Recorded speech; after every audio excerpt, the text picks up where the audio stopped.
He was the last editor and publisher of the TAP newsletter in the 70s and 80s. Currently, he lives in Florida and has his own area code, which is 321 Liftoff is his phone number. But there's many exciting stories to tell you. I will waste no more time. Cheshire Catalyst. Thank you.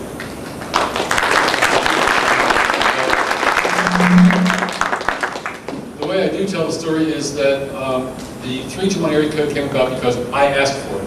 I asked for it, they approved it, and therefore I figured it must be mine since I'm the one that asked for it. But I share. So it's not my area code exclusively, but I do consider it my area code. Hi, I'm the Cheshire Catalyst, Richard Cheshire.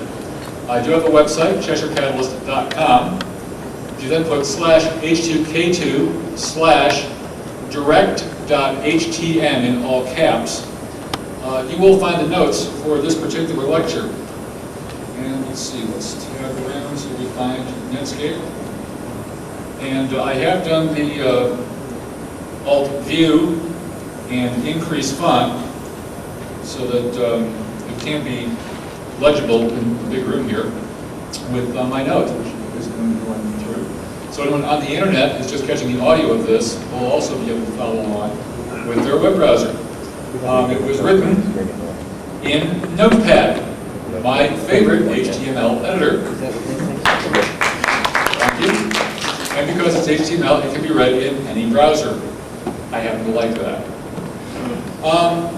As an old phone freak, I am embarrassed to say that in my day job, I am a directory assistance operator.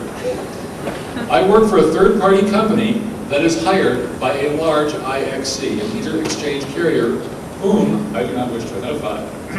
Sorry about that. We can speak offline. Anyone who buys me lunch, I'll tell them who I work for. And I'm on a very limited budget. I need someone to buy me lunch. Day to day, you know what I do. I go, what city and listings, please? And it used to be just, what city, please? But somebody brought suit with the FCC, blah, blah, blah. The lawyers now say we have to say, what city and listings, please? To give the impression, so you now know you can get more than one listing per call. Now, my company actually doesn't work with just the one IXC. We've got a couple of companies we answer phones for. A nice bright pop-up screen comes up and gives us our answering phrase so we know which one we're answering for this call, and it does change from call to call. We're a very flexible company. If someone's looking for a company that does do directory assistance services, just drop me an email, cheshire@2600.com, and I will send you along to our salespeople. We'll be very happy to find the directory assistance service that will work for your large IXC. And, but you can get more than one listing now. So be sure you keep reminding the operator of that, because we used to just throw them to audio. We have a big yellow button that says off to audio, and off they go. And then you hear from Jane. Now, who knows Jane's last name? Jane Barbie, of the Autocron Corporation of Atlanta, Georgia, which is now, I think, Telecommunication Electronics or some fancy name, at a different page. If you go to the CheshireCatalyst.com website, there will be a link to other URLs and a link to interviews with Jane Barbie, who was recently on the NPR radio program, Wait, Wait, Don't Tell Me, the News Quiz, which, as a news junkie, I listen to basically every Saturday. And Jane Barbie is the voice of very many voicemail systems and virtually all of the telephone company recordings of the last 40 or 50 years. So we will pass you off to Jane, who will be happy to tell you the telephone number at least twice, and then can return you to the directory assistance operator if you have a second listing that we've got to grab for you. We find that it's easier to give them what they want, not necessarily what they ask for. I want the airport in Podunk, and we don't know which airport that is. We just put in airport info, and usually it'll come up.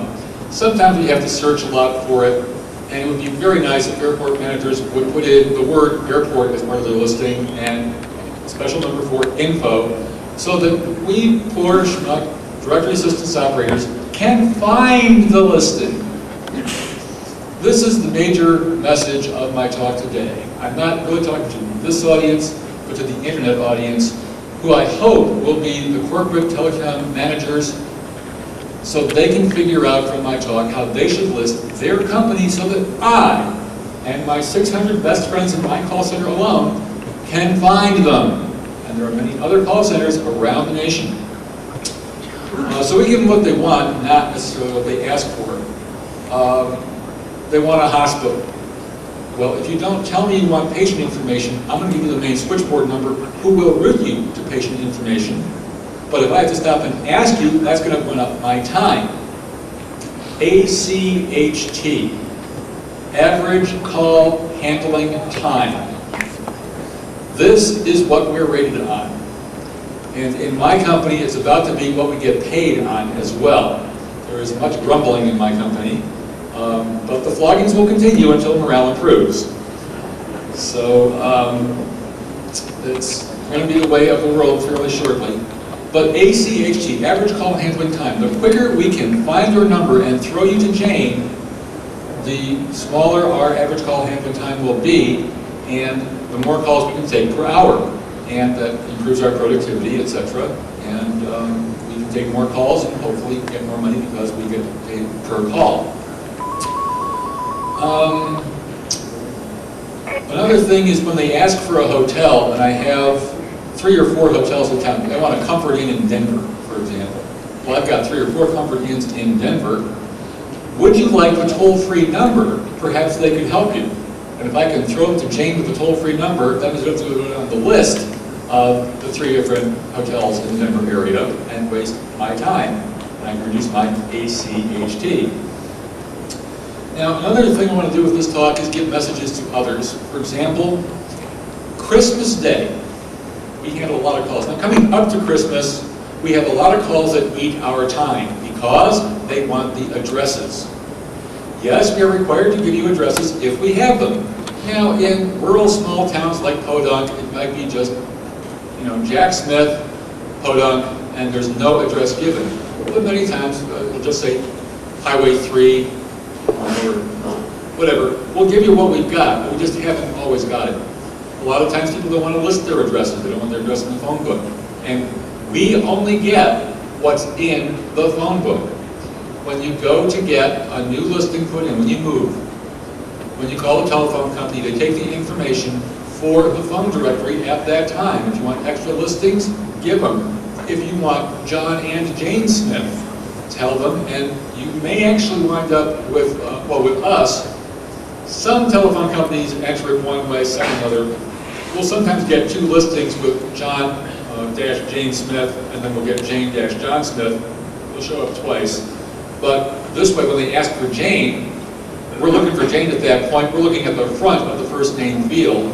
And if it's John and Jane, we may not find her the first 2 or 3 passes. And then if they finally complain, we slow down. Oh, yes, there is a Jane Smith here. I'm sorry I didn't find it earlier. Here you go. Here's your number. And throw her to Jane. But on Christmas Day, I get the heartbreaker calls. And the heartbreaker call is the 9 or 10-year-old kid calling directory assistance in another city, because I can see the calling number, I can see the called number of which area code they're calling from and to. Dad's out of town somewhere, they're looking for their father, and he's non-published. I not only can't give him the number, I don't have him to give it if I want to. It has the letters NP for non-published, where the telephone number would be. So the message to the deadbeat dads is go to the convenience store, buy a $5 phone card, go to a payphone that won't get traced back, and call your kid on Christmas. So I hate telling those kids that their dad is not published. TDD operators, I have a message for them. The telecommunications device for the deaf is a wonderful machine. It allows a relay operator to collect information from the deaf person, speak it over the phone. The called party can then respond to the relay operator, who then types into what is basically a Model 15 telex machine or modern electronic equivalent. And the TDD device is pretty neat. When TDD was developed and taken from old military teletypes and put on acoustic couplers, you're probably very used to computer modems, which give a constant tone, and it shifts the frequency of the tone. With TDDs, it uses a single tone in what's called on-off keying. It only sends a tone for a 1-bit, and silence for 0 bits and the space between letters and words. This means if you have a conference call with TDD devices, everybody can type, and everybody else can hear, and by viewing the little online display. And you can have multiple people on a party line because it works slightly differently from the way computer modems work. So TDDs are wonderful, but please, the TDD operators, collect your information from the TDD party before calling us. The usual procedure is to just carry on a conversation for the deaf person. But please, try and reduce our ACHT, and we'll try and help you reduce yours. Small towns. If you're too small to have your own police force, kick a couple of bucks a month in to list the local sheriff's department under the word police in your town. We, as directory systems operators, get calls all the time. They want a sheriff in Podunk, and they're calling from New York. You know, they tried to reach Aunt Millie for 3 or 4 days, and they need to send a cop out to knock on the door and make sure Aunt Millie's all right. But in Podunk, they're too small to have their own police force. The county sheriff does it. I have to stop and ask, do you know what county this is? Because our directory is listed by cities only. What I can do is I can put in the word county, throw it to the government listings and see if it'll come up with a county office in that town, give me a clue as to what county they're in.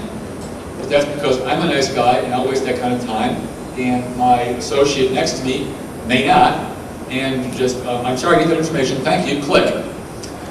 And trying to reduce her ACHT. I can't blame him, but I'm an old phone freak. I always had that love-hate relationship with the Bell system, loved the network, hated the bureaucracy, and that level of service, the universal service that Theodore Vail brought to the Bell system in 1912 was the spirit that the phone company is providing not just a monopoly service, but a public service. And the public service is why they should have the monopoly. Okay, it was a political move, brilliant, but it inspired a spirit in the workers to provide service to the public, good service. And since I come from the phone free community that loved that network, I go to great lengths to try and find numbers that sometimes just really aren't there. But I'll try. And I'll tell people, still checking, failing miserably, but still trying. And you're trying to inject some humor into the situation, but in a lot of cases, the number just isn't there. Big cities. Get your cops to list police, non-emergency, in big bold letters in the local book so that hopefully it will float to the top of our listings.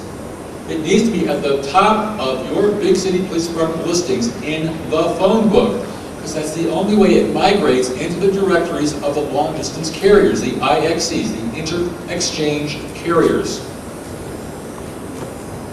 Some cities have so many departments that we can't find the main listings because you've got all your precincts in there, and the word main is in the ends. At a certain point, it lists alphabetically by department. And trying to find main number, or, you know, we generally look for the word info. So having the word info in there is a help also. But help us, please. We need the help so we can find your numbers. Department store managers. Take a survey of your customers. If you're a national chain, throw it to market research. How do they ask directory assistance for your store? Get listed that way. If your sign out front says Super K, if you've thrown millions of dollars across the company in this signage, why do you still only list yourself in the phone book as Kmart? I, personally, drive past a Kmart on my way to work and see the big K sign. I have figured this out. Not so many of my 600 best friends in my call center have figured this out. Some of them are giving not found reports. Transit companies. please plainly list your route and schedule information under bus or transit. Okay, you've got a trendy acronym. You're the Denver Area Rapid Transit, you're DART. Cool. But directory systems operators don't live in your town anymore. Even the ones that say they're area code 303, I handle 303. I'm in 321. I don't know Denver. I happen to have checked up on this information, so I happen to know, but I now know to look for DART. My 600 best friends don't. We need a listing that says bus, schedule, and then we can throw you phone calls. We won't give the not founds that you may have heard rumors about people are getting. Especially mark it if it doesn't end in one or more zeros. Now, I'm the kind of operator that looks through a long list of numbers for a company, looking for all the zeros. The ones that end in double O or even triple O. Okay, main number, throw that number to Jane. She's my really best friend. And Jane will give it. But when you've got a number like 718-217-5477, I'm supposed to know that this 5477 stands for LIRR for the Long Island Railroad. Clever acronym for all the New Yorkers and all the guys on Long Island, but for us down in Florida, we got a couple of New Yorkers in the crowd, but we don't see the clever letters. We only get the numbers in our directories. We never give out the clever letters, even when we've got them. When I get somebody calling for a Holiday Inn, to tell them, just dial 1-800-HOLIDAY, it's amazing how many people in this country have yet to figure out the little letters on the telephone dial and how they correspond to those words that they see on the television. We want the word info. We get trained to use the word main, but after a couple of months you forget about main because info is in most of the listings. But we want to see the word info or general info. Sears. I got to tell you, I love Sears because no matter where in the country I'm looking, and we handle for a number of area codes around the country. If I put in Sears space Gen, if I just put in Sears, I'm going to get the auto shop and the portrait studio and appliances and menswear and women's wear. But if I put in Sears Gen, boom, up comes general information, throw it to Jane. I am so happy with Sears. I truly wish others would get into that. Lines that get me out of trouble. I'm sorry, I don't show a separate directory for that town. Is there another nearby city?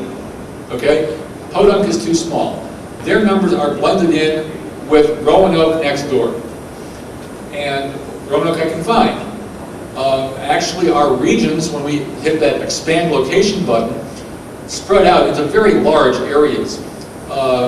They think that because Podunk is 50 miles from the nearest city, that it couldn't possibly be a Roanoke number. Well, yeah, probably it is. And we need to know that. We'll look where we can. Amazingly, a lot of people never read the front pages of their telephone directory. It's amazing what kind of information you can get out of that. For one thing, since deregulation, dialing 0 only gets you to your local telephone operator. If you need a long distance operator, you dial 2 zeros, 00. This concept has been in effect for at least a decade, and it is truly amazing how many people have not yet figured this out. I truly wish the FCC would get with the phone companies and make them take one full page in front of their directories, and in the top half of the page, in very large print, say 0 is your local operator. In the bottom half of the page, in very large print, 00 is your long distance operator. Maybe not a full half page, but underneath that, you can have the numbers for finding out who your long distance carriers are, plural. You have 2 long distance carriers, or you could have 2. Probably you got the same people for both. But to find out your long distance carrier, you dial a free number 1-700-555-4141. Your long distance carrier will pick you up and drop you a recording saying, "Hello, I am the Mumble Corporation providing your long distance." However, you also have a local toll carrier. There are LATAs, local access and transport areas. Somewhere in the front of your telephone book, it may tell you that. Some telcos don't want to scare you by using the term LATA, and they'll just say it's your local telephone region or some other nonsense. But for your local toll carrier, you dial your area code, followed by 555-4141.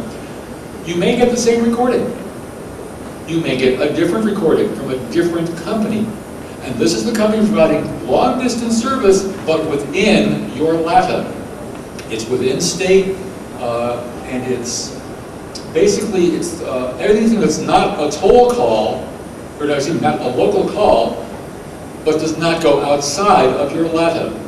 These are local toll calls, and you can have a separate carrier. It's worth going to some of the websites. Let's see, I think there's 1010-info.com, which does nothing but research the prices of different companies, both as long-distance carrier and as local toll carrier. And it's worth going through those and finding out who gives you the best deal and getting there. Now, maybe your local phone company will have a special deal of a quarter a call within the LATA, in which case you want your local company to be that local toll carrier. Check into it and find out. On my notes, I have NPA-555-4141, and NPA is the internal telco abbreviation for a numbering plan area. Numbering plan areas is basically an area code. But it was, once I heard that they were going to split my area code in 407 in Florida, that's when I, as a geek, as an old phone freak, knew to jump up on the website of the North American Numbering Plan Administration, NANPA.com, and found the list of area codes. You know the list. 201, New Jersey, 202, DC, blah, blah, blah, blah. And there were these gaps that were marked available for geographic relief. Okay, I'm running down the list. I saw 321. Wait a minute, 321. I'm also a space cadet. That's why I live near Cape Canaveral. And I saw number 321, available for geographic relief. That's when I brought down the web browser, brought up the word processor, and started in on my testimony for the Public Service Commission hearings. The rest, as they said, is history. Bad examples. I had this call last week. Somebody called up looking for the R.S. Strauss Company for auto parts. They insisted it was R.S. Strauss because a sign outside the auto parts store says R.S. Strauss.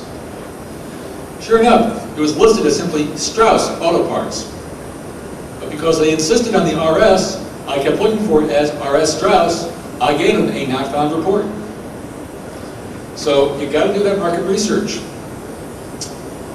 Why I hate copyright lawyers. I get calls, public storage warehouse, please, fine. Warehouse is spelled W-A-R-E. Warehouses are for merchants to store their wares. This is fine. The men's warehouse is spelled W-E-A-R, for the clothes men wear. Well, I have finally figured this one out. Some of my 600 best friends haven't yet. There's an outfit, I think it's in California, the Music Warehouse, W-H-E-R-E house. Where are you going to find the music, man? It's not their tagline, it probably ought to be, but I don't live there. I've never seen one of their stores before, so. But I finally just put in music and looked for it in a small town, and it came up spelled that way. I hung my head and said, sorry, here's your number. Sent her off to Jane.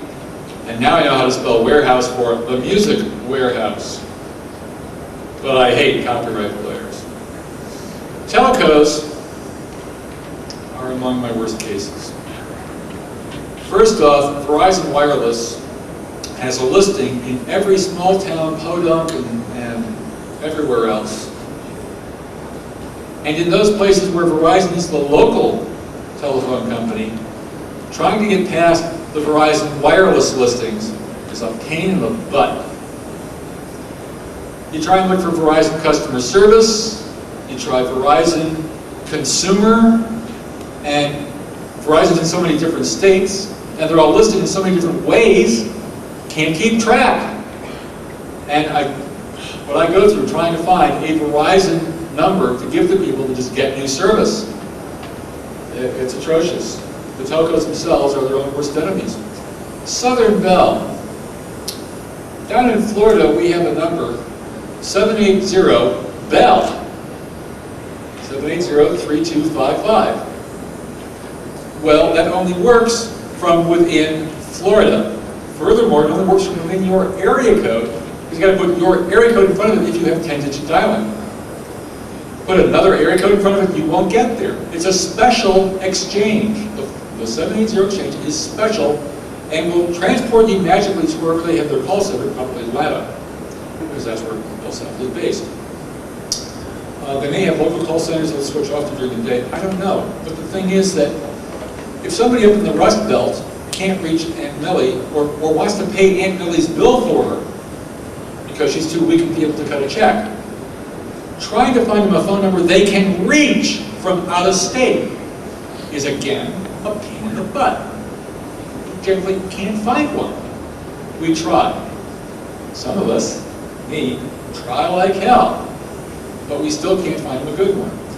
What I will usually do is switch off to Atlanta and find a 404 number they can get into, and then hope it's not a special exchange that only Georgia can reach, and they'll be able to get Aunt Millie's phone bill paid.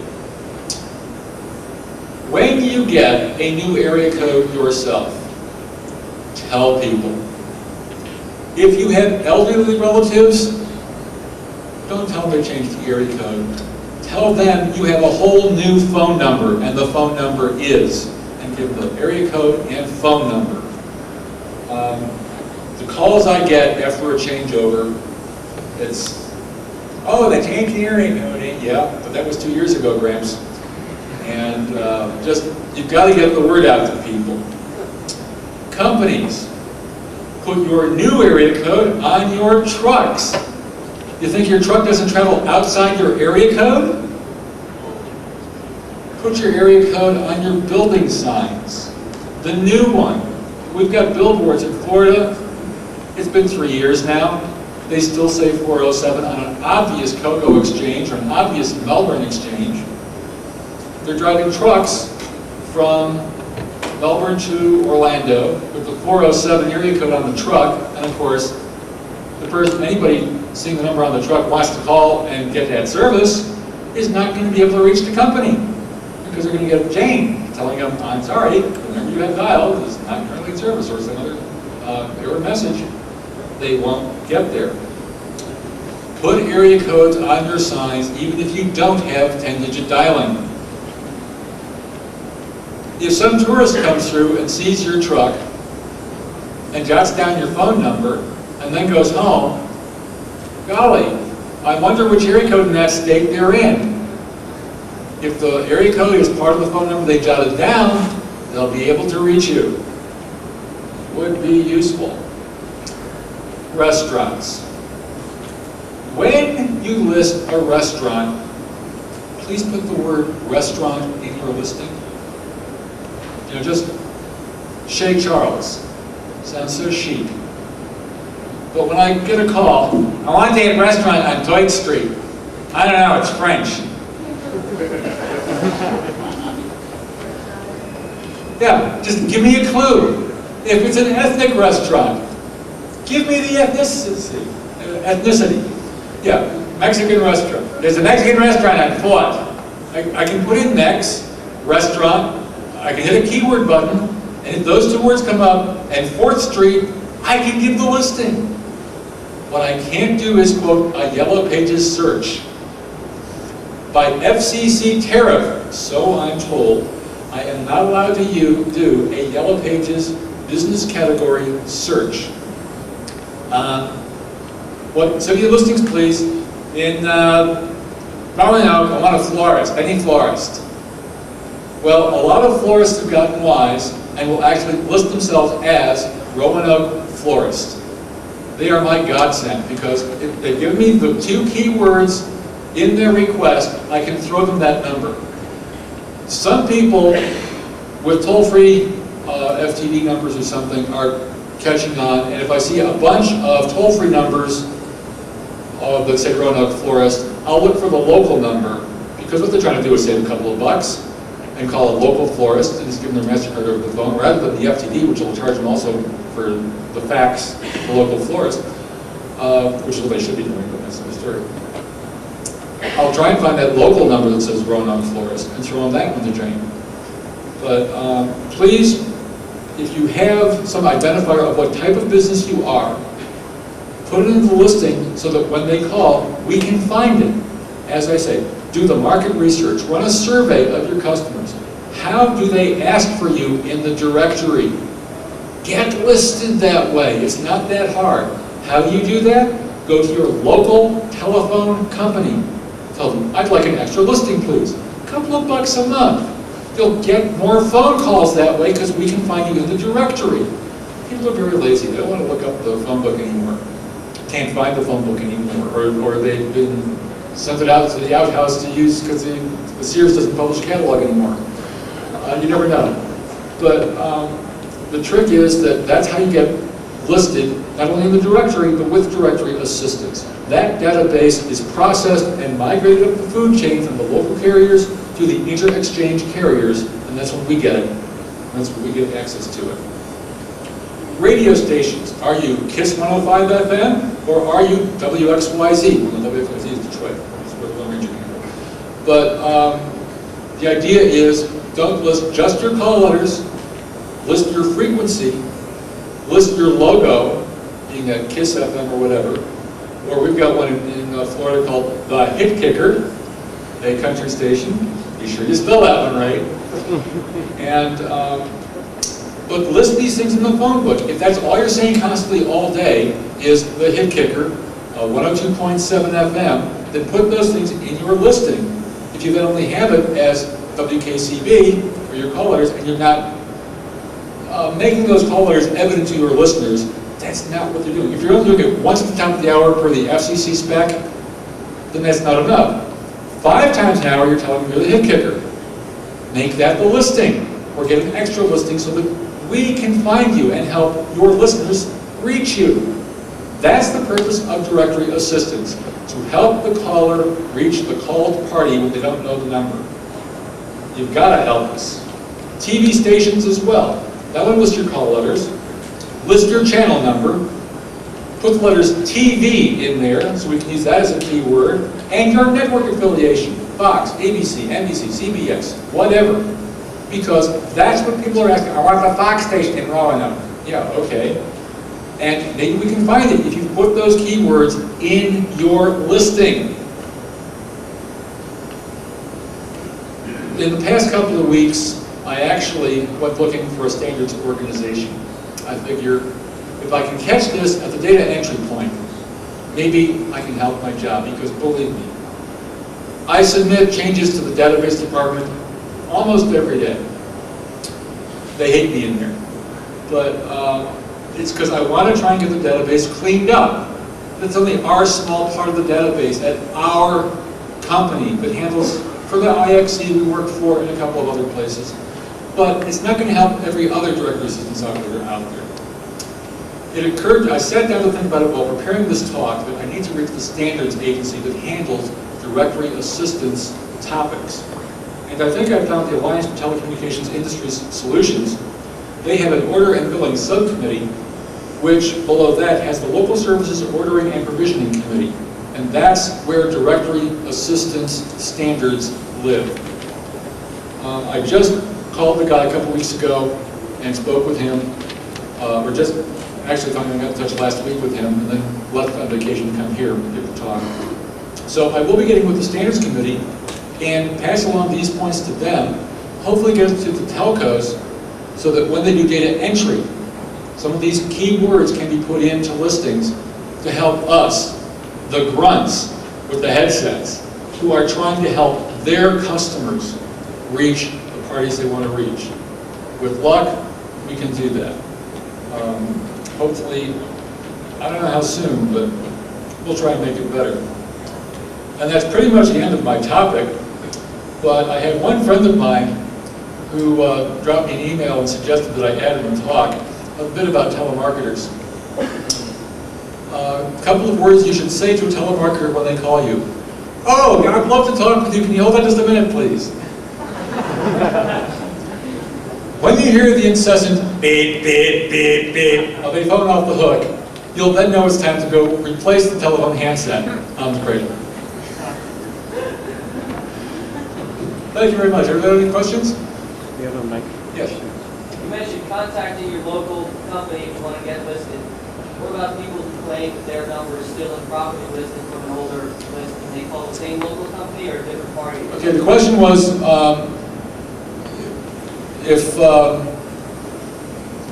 about people who want to be listed, if they claim that they are improperly listed.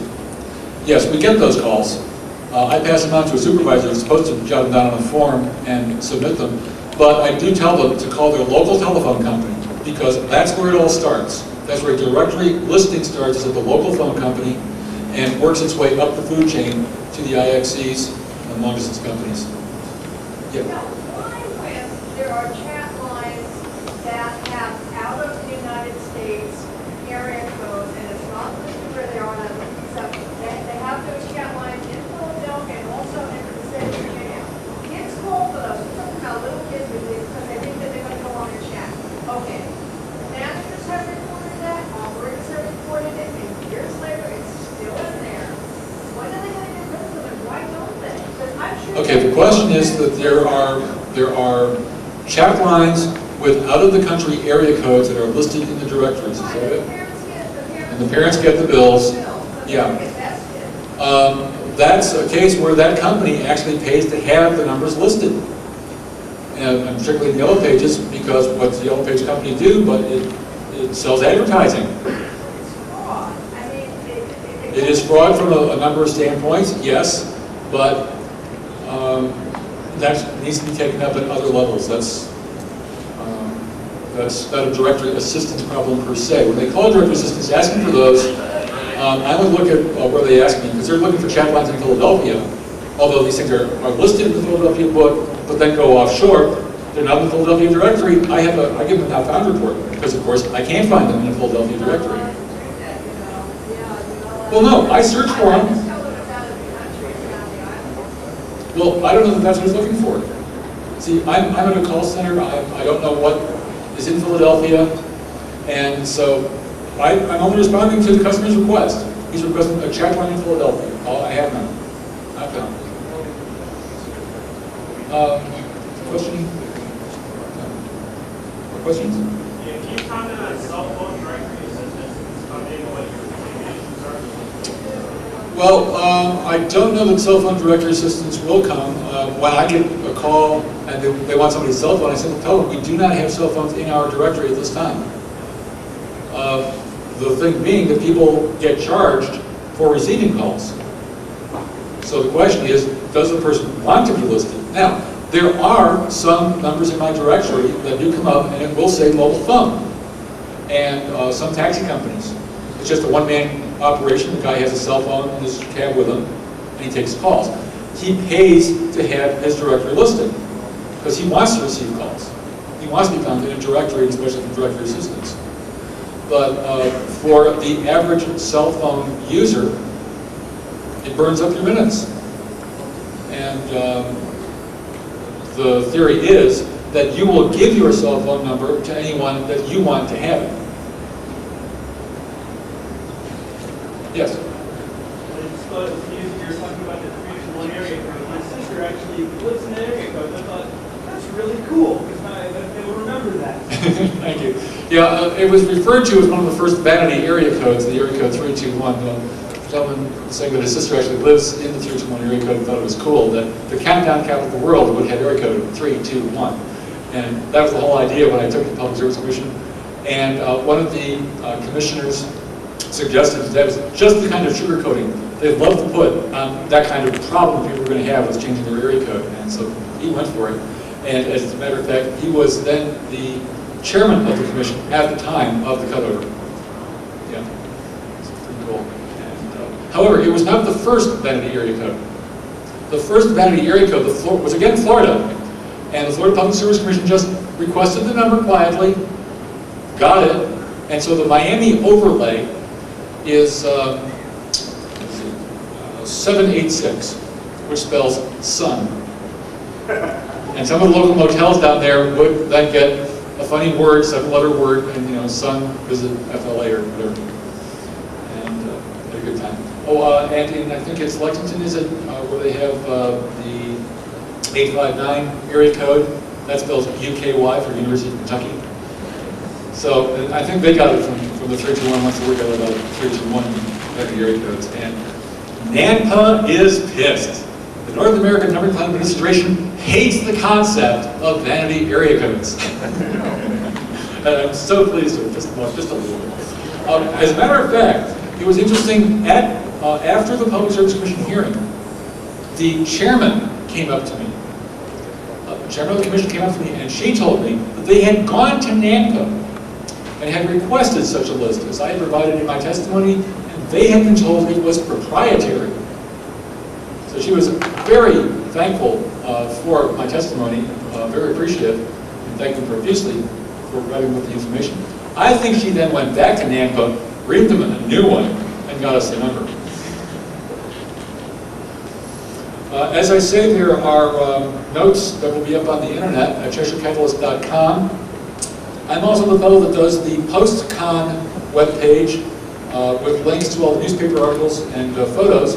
If you have photos of the kind you'd like to put up, please email me, Cheshire@2600.com. That's CHEIRE,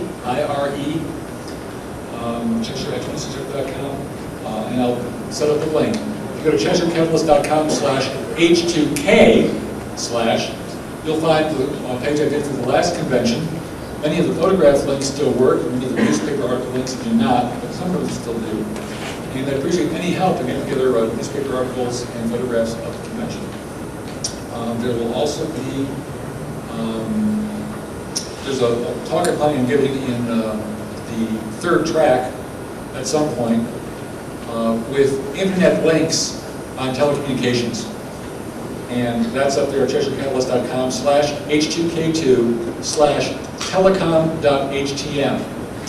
Now, telecom.htm is in all uppercase because I create this in Notepad with 3 fields, run it through a quick basic program, and of course, quick basic only puts out file names in all uppercase. .htm, so it conforms to the 8.3 of Microsoft. Is there another question? There used to be a website, well there is a website, 5551212.com, where they give reverse listings, put in phone numbers, name, addresses. 5551212.com, the gentleman tells me, will give reverse listings. Also, AT&T has anywho.com, Bell South has the realpages.com, excuse me, just realpages.com. I think Verizon has superpages.com. And most of them will also give you a reverse lookup. That was going to be my question, so if we say 5551212's membership fee now, is there anywhere else I can go? Happy to have gotten the answer before the question. I do that on Jeopardy all the time. Any other questions? Yes? Going back to the reverse lookup, I know anything.com, it used to be figured that you just put in an NDA exchange and pumped out all the published listings to that exchange. But now they somehow restricted that. What's your take on that? Do you think that? Probably the question was, any who used to just put in an NPA, XXX, NXX for the exchange, and it would pump you out a whole bunch of numbers. They probably thought that people were using that for nefarious purposes, such as telemarketing and such, and decided to discontinue that. And just a quick software change took care of that. That's all I can figure. Or it was running on their servers were choking on it too much, or a number of possibilities, but they decided they didn't want to do that anymore. Other questions? Yes. How fast do changes in the directory system database propagate from, say, the low level to your level? Thank you. The question was, how long does it take for a directory assistance change to propagate from the local company to the long distance company? I tell people 4 to 6 weeks, 4 to 8 weeks. When I got a new line put in, it took me 10 weeks to finally find it in the directory. And I checked, every couple of days. And thought, oh wow, I'm in, And now I'm not anymore because I'm only on my cell phone now. But yeah, that's about 4 to 8 weeks to migrate up the food chain from the locals to the IXCs. Any other questions? Cheshire@2670.com. Be happy to help. Thank you.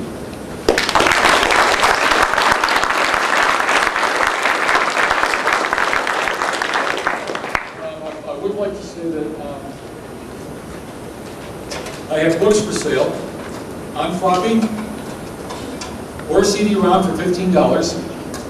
They're again in HTML. They'll work on any browser. And I also have copies of a little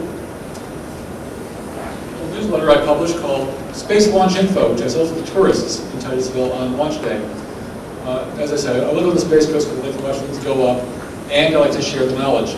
And there's a company, Gator Tours, that trolls International Drive and US 192 in Kissimmee, and drags people in from the hotels in the attractions area. And these people have no clue that there's a shuttle going up, who the astronauts are, what the payloads are, and it's just to help them with a little of what's going on with the flight. The newsletters are $2 and the books are $15. Thank you.